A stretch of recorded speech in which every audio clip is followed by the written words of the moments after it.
Good Wednesday morning, friends, or afternoon, or evening, or whenever you might happen to join. For those that I might not know, I'm Reverend Jennifer Finley, our Momentum and Discipleship Pastor here at First United Methodist Church in Kirksville, and this is our time to gather in the middle of the week together to take a deep breath, to pause together, and to reflect on our faith together.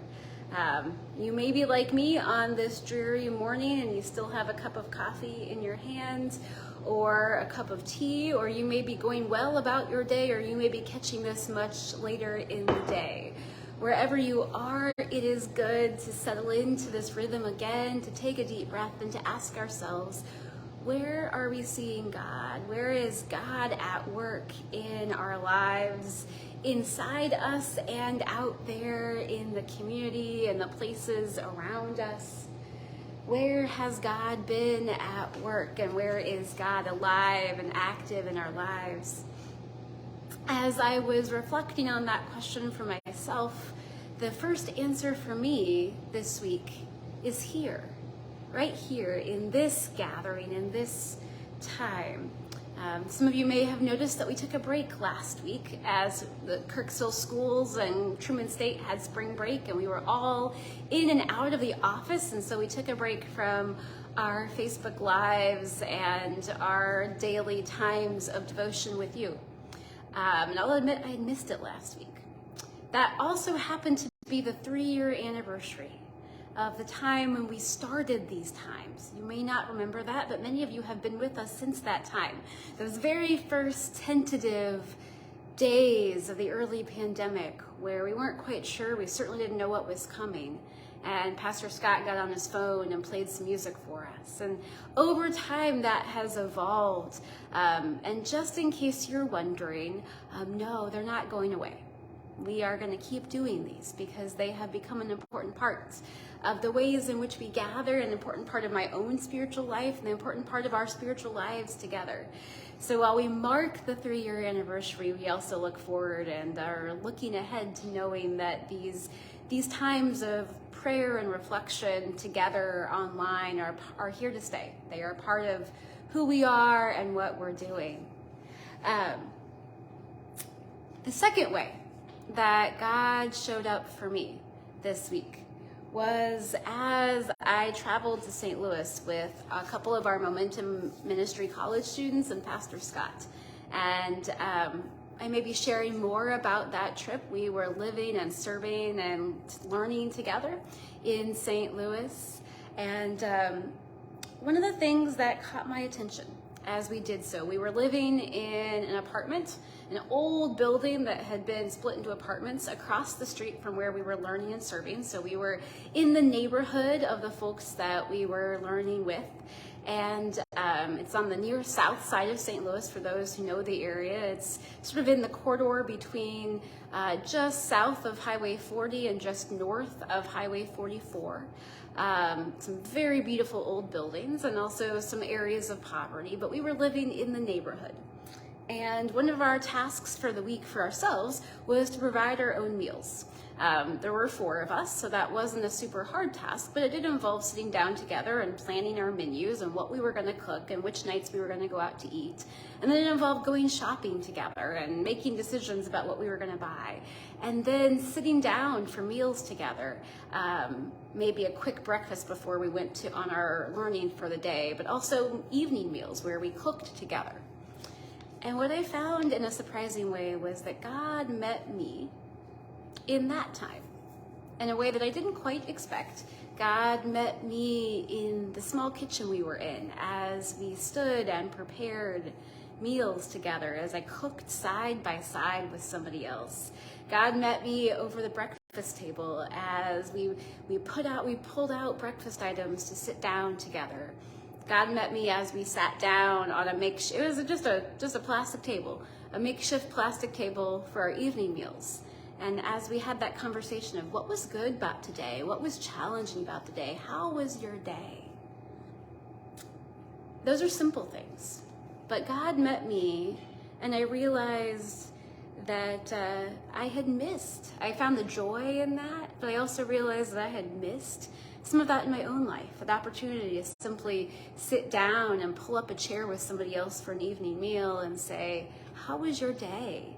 How's it going? Or that opportunity to share a kitchen together and cook together.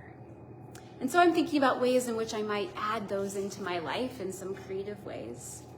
But I'm wondering for you, perhaps that's true for you as well.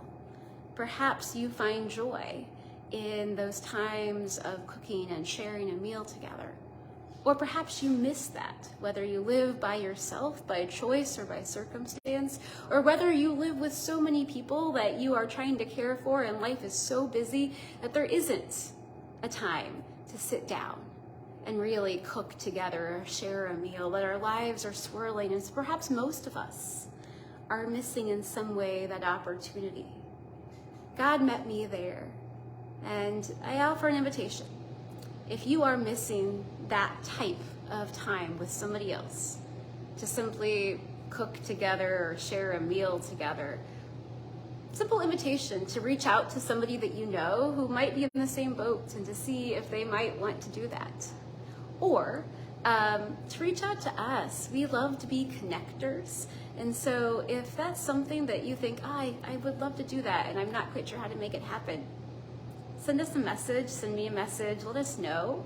Sometimes we're able to connect folks, and we're in the planning stages of our Maundy Thursday observance this year, and that will be a shared meal prepared in this kitchen at church, and a shared meal in our fellowship hall. And that's an invitation to allow that time perhaps to be some reconnecting with each other.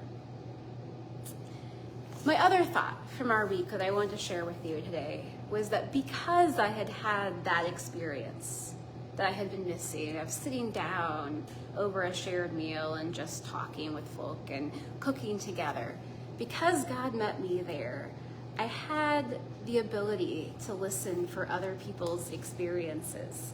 I had the ability to listen for what it might be like for someone who has different experiences than me, to meal plan and shop and cook.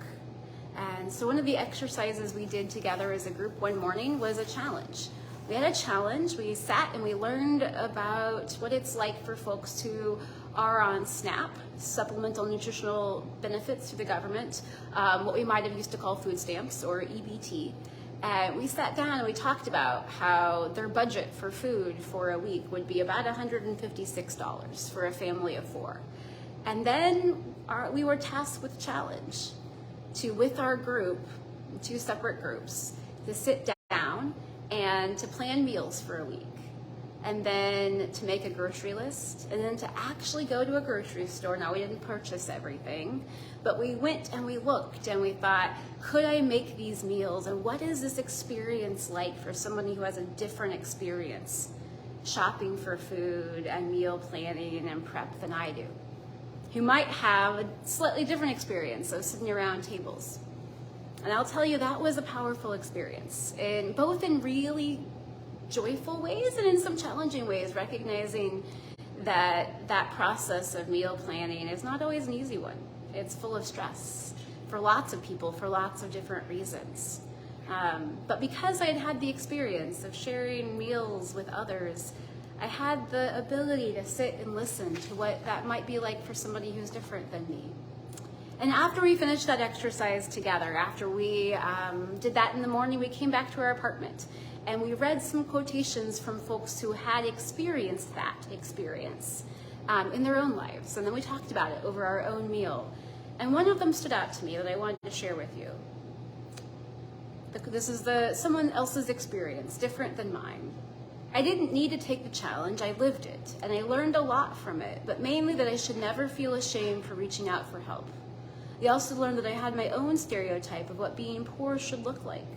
When I had to go to the SNAP office, I admit I was expecting to see the depths of poverty exemplified. Instead, I saw people from all walks of life, young and old, clean and dirty, black and white. I'm an Ivy League educated, worked for years, had a decent savings and wore nice clothes before times got hard and I lost my job. Besides being a Black woman on paper, I didn't look like my own idea of a typical SNAP recipient. Anyone could easily slip into poverty. That one has stuck with me because of the admission that we all have our own lenses, the ways that we look at the world, and sometimes our own preconceived ways of what an experience might be like, and we learn when we are able to hear someone else's experience, whether through a quote like that or through a shared meal. And so my hope and my prayer for us is that wherever you find yourself today, that God meets you. God meets you whether you are sitting by yourself at a table and cooking by yourself. God meets you whether your table is so full that it is overwhelming, and for all of us in between. And if you are needing partners to share meals with, let us know, because God can meet us there in that process of connecting together. I want to share a prayer and a blessing for us today. This is a prayer by Padre Gatume, and it says, Jesus of the table, you gathered unexpected people around hearths of hospitality. You stretched out your hand for grapes and bread, for wine and welcome. May we populate our tables with all kinds of people, because at the table our hearts can be glad for a while. Amen. Friends, at the table, wherever that is, whatever that looks like, our hearts can be glad. Go in peace.